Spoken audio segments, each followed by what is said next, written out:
The rain tapped softly against the restaurant windows, casting blurred reflections of passing headlights across the polished floors.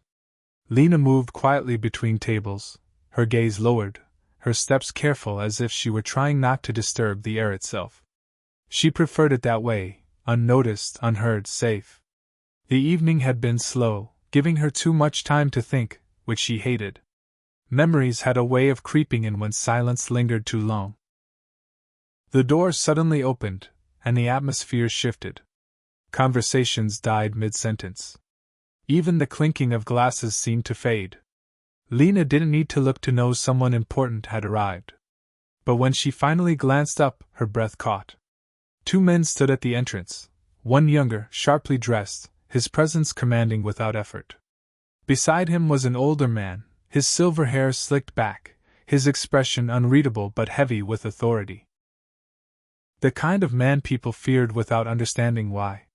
Her manager rushed forward nervously, guiding them to the best table. Then, as if fate had chosen her, Lina was assigned to serve them. Her hands trembled slightly as she approached. She kept her eyes down, focusing on her notepad. But when she spoke, something unexpected slipped out. Instead of her usual polite greeting, she addressed the older man in a rare Sicilian dialect, soft, respectful, instinctive. The words hung in the air. Silence followed. Lina froze. Slowly, the old man lifted his head, his sharp eyes locking onto hers, no longer indifferent, but deeply alert. The silence lingered long after Lina's words faded, thick and suffocating. She immediately lowered her gaze, her pulse racing as she realized what she had done. That dialect, she hadn't spoken it in years. It wasn't something you just accidentally used. It came from somewhere deeper, something buried. She quickly tried to recover, switching back to her usual polite tone, asking for their order as if nothing had happened. But nothing was normal anymore. The older man didn't respond right away.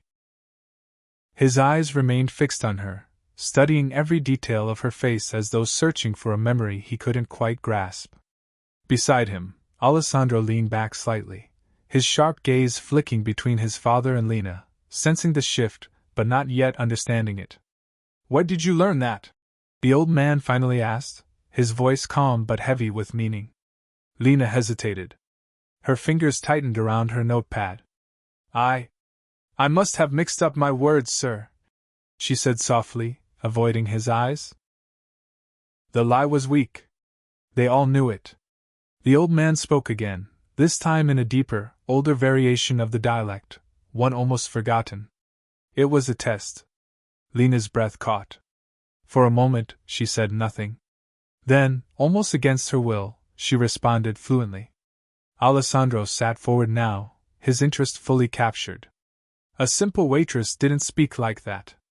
And in that moment, Lina unknowingly stepped into a story she could no longer escape. By the time Lina's shift ended, the weight of the night still clung to her like a shadow. She moved through her closing tasks in a daze, replaying every word she had spoken, every glance exchanged. That dialect had slipped out too naturally, as if it had been waiting for the right moment to resurface. And the way the old man looked at her, it wasn't curiosity. It was recognition. Outside, the rain had slowed to a drizzle. Lina stepped into the cool night air, pulling her coat tighter around herself. She just needed to go home, to return to the small, quiet world where nothing unusual ever happened. But as she walked down the dimly lit street, a sleek black car rolled to a stop beside her. Her heart skipped. The window lowered slowly, revealing Alessandro. His expression was calm, but his eyes were sharp, watching her closely. "Get in," he said, his tone leaving little room for refusal. I have nothing to say," Lina replied, her voice barely steady. That wasn't a request. A pause stretched between them. Lina knew better than to run. Something deep inside her told her it wouldn't work. She opened the door and slid inside, her hands clenched tightly in her lap. The car moved instantly, merging into the quiet city streets. For a while no one spoke. Then Alessandro broke the silence.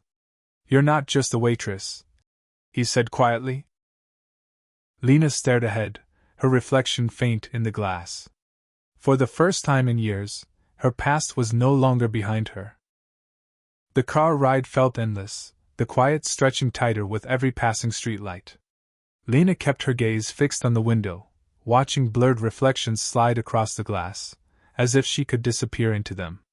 Alessandro sat beside her, composed, his presence steady but impossible to ignore.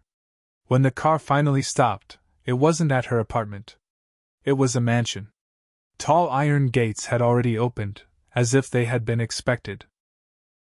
The car rolled forward smoothly, gravel crunching beneath the tires. Lina's chest tightened. This place wasn't just wealth, it was power. "Why am I here?" she asked, her voice low. Alessandro stepped out first, adjusting his coat. "Because my father wants answers," he said simply. Inside, the mansion was silent, dimly lit with warm golden light that only made the atmosphere heavier. The older man was already waiting in a large sitting room, seated like a king in his domain. His sharp eyes lifted the moment Lina entered. "Come closer," he said in that same Sicilian dialect. Lina hesitated, but obeyed. He studied her again, longer this time. Then, slowly, he spoke of places, names, traditions, things no outsider should know. Each word was deliberate, a thread pulling at her past. "Tell me," he said quietly, "who taught you these things?" Lina's throat tightened.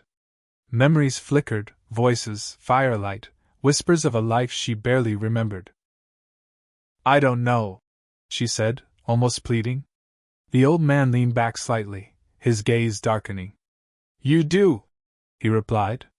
And for the first time, Lina wasn't sure if the truth would protect her, or destroy her.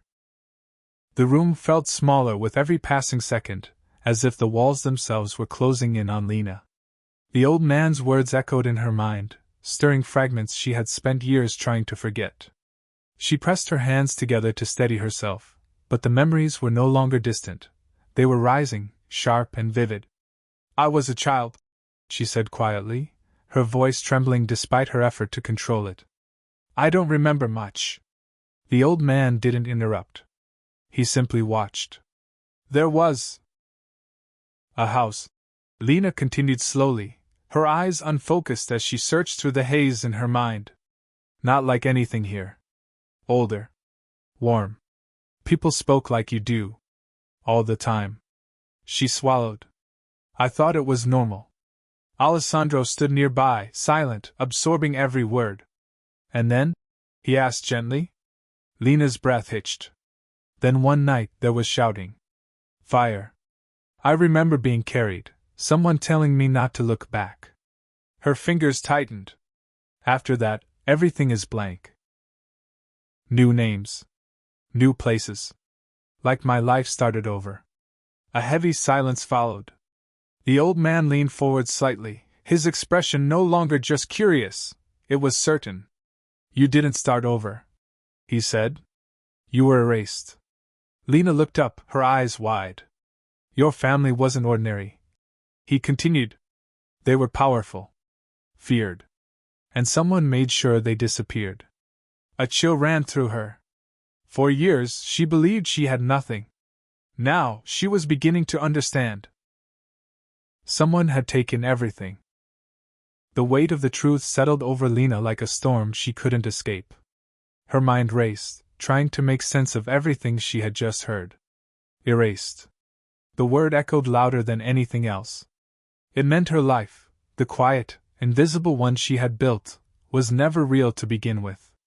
It had been given to her, carefully shaped to keep her hidden. "Why would anyone do that?" she whispered, her voice fragile but edged with something new, anger. The old man's gaze hardened. "Because your family was a threat. And whoever destroyed them wanted to make sure no one survived to reclaim that power." Lina shook her head slightly, stepping back as if distance could protect her. "No, you're wrong. I'm no one. I've always been no one.